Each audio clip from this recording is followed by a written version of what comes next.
এই দেশের খেটে খাওয়া মানুষের জন্য যদি কোনো দল কাজ করে থাকে সেটা বিএনপি একমাত্র করে থাকে।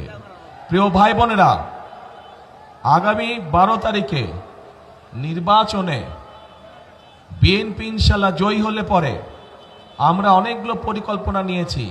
তার মধ্যে একটি পরিকল্পনা হচ্ছে এই যে যেমন গার্মেন্ট শিল্প আছে, এই গার্মেন্ট শিল্পের মতো নতুন আরো আমরা শিল্প আনবো, যেখানে আমাদের আরো বেশি সংখ্যক মা বোনেরা কর্মসংস্থানের ব্যবস্থা হবে, যেখানে আমাদের তরুণ ভাই বোনেরা সেখানে কর্মসংস্থানের ব্যবস্থা করতে হবে।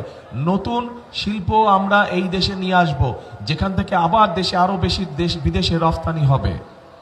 এখন শুধু সেটাই নয়, আমরা এই যে লক্ষ লক্ষ মা বোনেরা আছে, এই মা বোনদের কথা চিন্তা করে আমরা আরেকটি পরিকল্পনা গ্রহণ করেছি। এই খেটে খাওয়া মানুষদের জন্য, যেই মারা খেতে খায়, কষ্ট করে সারাদিন পরিশ্রম করে, সেই মায়েদের জন্য আমরা দলমত নির্বিশেষে প্রত্যেকটি মায়ের জন্য, বিশেষ করে খেটে খাওয়া মা যারা, তাদের জন্য আমরা একটি কার্ড দিব যেটির নাম ফ্যামিলি কার্ড, এবং সেইখানে সেই কার্ডের মাধ্যমে আমরা প্রত্যেকটি মায়ের পরিবারের কাছে সরকারের পক্ষ থেকে একটি সহযোগিতা পৌঁছে দিতে চাই, যেন মাস শেষে তাদের কষ্ট কিছুটা কম হয়। কেমন লাগলো পরিকল্পনা? আচ্ছা, এছাড়াও গাজীপুরের বিভিন্ন জায়গায় বহু মানুষ আছেন যারা চাষাবাস করে না, চাষাবাস করে মানুষ, বহু কৃষক আছে। এই কৃষক ভাইদেরকে আমরা সহযোগিতা করতে চাই, এবং সেই জন্য কৃষক ভাইদের জন্য আমরা একটা কৃষক কার্ড তৈরি করেছি, যেই কার্ডের মাধ্যমে আমরা কৃষক ভাইদের কাছে সহযোগিতা পৌঁছে দেব, যাতে করে কৃষক ভাইদের উপকার হয়। এর বাইরে আমরা শুধু গাজীপুর জেলার জন্য, এই যে গাজীপুর, এই গাজীপুরের জন্য আমরা কতগুলো চিন্তা ভাবনা করেছি, এই এলাকার মানুষের বিভিন্ন সমস্যার কথা চিন্তা করে। যেমন আপনাদের এইখানে জয়দেবপুর রেল ক্রসিং এর উপরে একটা ওভারপাস নির্মাণ করা, যেটা নির্মাণ করলে আপনাদের এখানে যে বিআরটি প্রকল্প আছে, এইটা বাস্তবায়ন করে এই যে যানজট, অসহ্য যানজট, এই যানজট যাতে দূর হয়, আপনারা যাতে সহজে চলাফেরা করতে পারেন, ইনশাল্লাহ এইটা আমরা বাস্তবায়ন করব।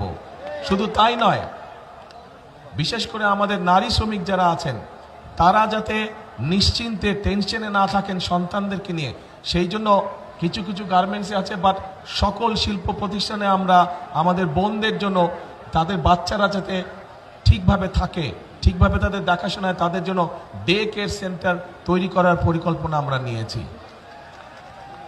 প্রিয় ভাই বোনেরা, আপনাদের এখানে বড় বড় কয়েকটি খাল আছে, তুরাগ, তারপরে লবণদহ আর চিল্লাই খাল আছে।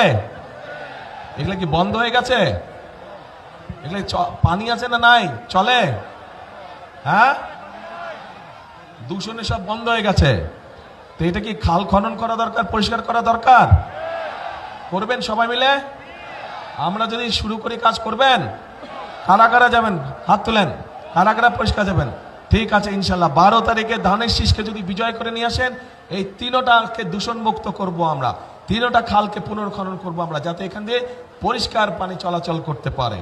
শ্রমিক ভাইদের জন্য আমাদের একটি পরিকল্পনা আছে, যে তাদের আবাসনের সমস্যা আছে, বিরাট সমস্যা আছে আবাসনের, তাদেরকে স্বল্প মূল্যে যাতে থাকার ব্যবস্থা করা যায়, সেটিরও একটি পরিকল্পনা আছে আমাদের শ্রমিক ভাইদের জন্য। এখন এই যে এই পরিকল্পনাগুলো আমরা গ্রহণ করেছি, এই পরিকল্পনাগুলোর পাশাপাশি আমরা নারীদের জন্য ফ্যামিলি কার্ড, কৃষক কার্ড করছি কৃষকদের জন্য। এছাড়াও আপনাদের সকলের কাছে, বিশেষ করে মা বোনদের কাছে এবং শিশুদের কাছে চিকিৎসা সেবা পৌঁছে দেওয়ার জন্য আমরা প্রত্যেকটি এলাকায় এলাকায় একজন করে আমরা হেলথ কেয়ারার দিতে চাই,